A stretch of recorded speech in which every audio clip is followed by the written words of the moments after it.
Hello, this video will be about my 3-day, 2-night solo bikepacking trip to the Peak District I did back in September 2024. This was also my first time taking my new bike build on a long ride. See this previous video for an overview of that build. Route planning. I use Strava to plan the route since it'll show heat maps of the most used roads by cyclists. You can also see the road surface, which is important if you're riding a small wheel bike.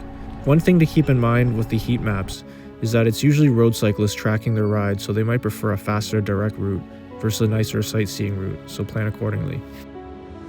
I wanted day 1 to be relatively short so I could do a hike at the end.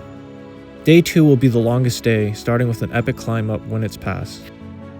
Actually, one of the main reasons I wanted to come to the Peak District was to try to do Winnats Pass on this bike. It'd be a real test of the gear range that I opted for in this build. I saw some photos and videos of people doing this climb, and it looks beautiful, but not sure I'll be able to enjoy the view since the climb itself looks ridiculous. Day 3 will be a chill day with the occasional climb and sightseeing. Before we set off, let's talk about packing. I was debating between a rear backpack setup or a front bag setup, but I definitely didn't need both. I went with the front bag since it gave additional stability with the weight on the front of the bike. I'll talk in more detail about camping gear later, but the bike itself weighed around 8.5 kilograms, and the gear with food and water was 9.5 kilograms. The entire loaded bike was about 18 kilograms. Also, when I did this trip, I did not plan to make a video about it, so I do not have a lot of video besides the GoPro I mounted the front of the bag and the occasional phone videos, so no fancy drive-by shots, unfortunately.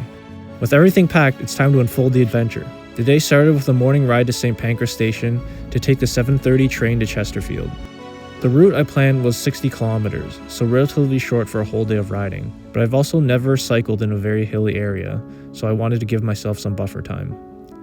The campsite I chose was Castleton Camping, which is very close to Castleton, unsurprisingly, and also right off the trail to the top of Back Tor.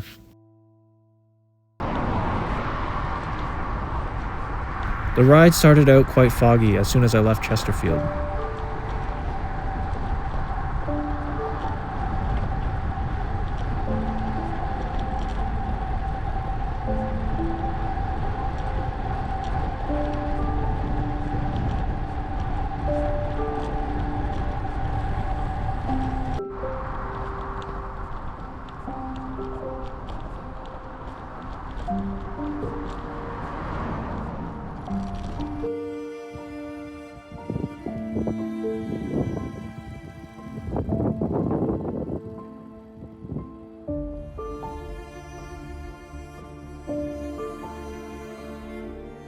It was a very nice rail trail that hugged the valley after leaving Bakewell. I had a coffee and ate some snacks I brought with me at one of the cafes right off the trail. By the way, when this Strava playback shows these steep hills, it's actually just a tunnel.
I followed the Monsell Trail for 11 kilometers. It was a gravelly, multi-use trail, but I think any bike can handle it.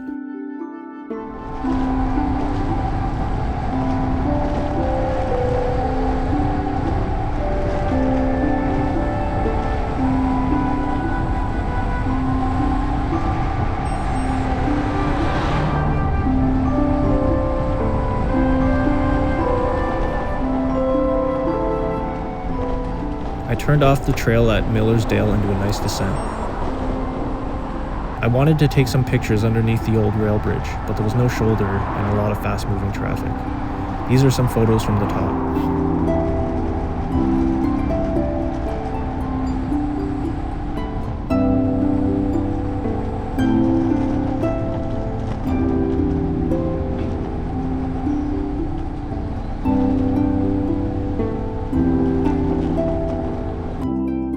Overall, the day of riding was relatively uneventful in a good way. No mechanicals, it was dry, and very little traffic, and some nice sunshine.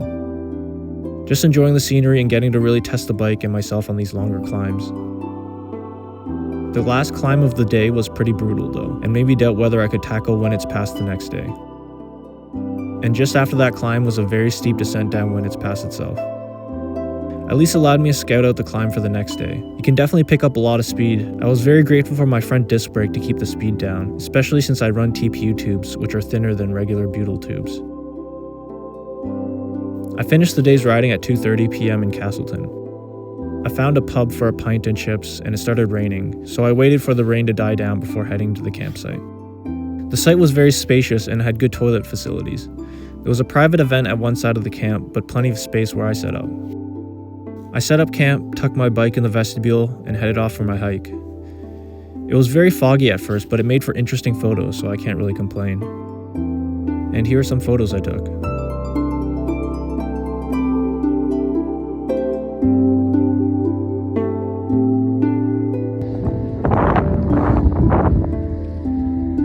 What a view.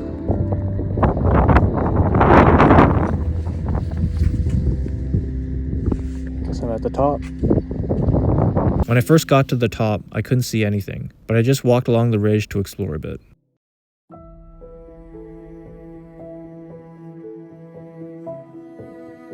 As I hiked further, the fog started to clear up and I got some great views of the valley and rolling landscapes. I'm glad I stuck around.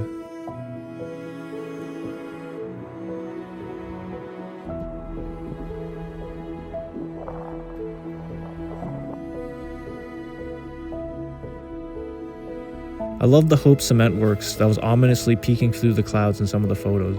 It's such an interesting contrast to the fields.